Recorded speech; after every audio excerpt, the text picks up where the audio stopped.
أنه من قتل نفسا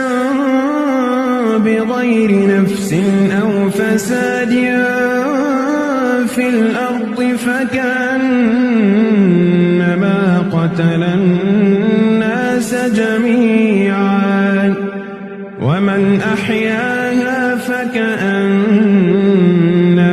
أحيا الناس جميعا. اس قتل کی وجہ سے ہم نے بنی اسرائیل کے ذمے یہ بات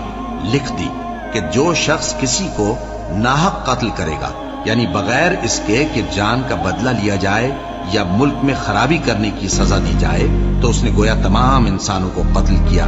اور جو ایک انسان کی جان بچا لے تو گویا اس نے سارے انسانوں کو زندگی دے دی. اور ان لوگوں کے پاس ہمارے پیغمبر روشن دلیلیں لا چکے،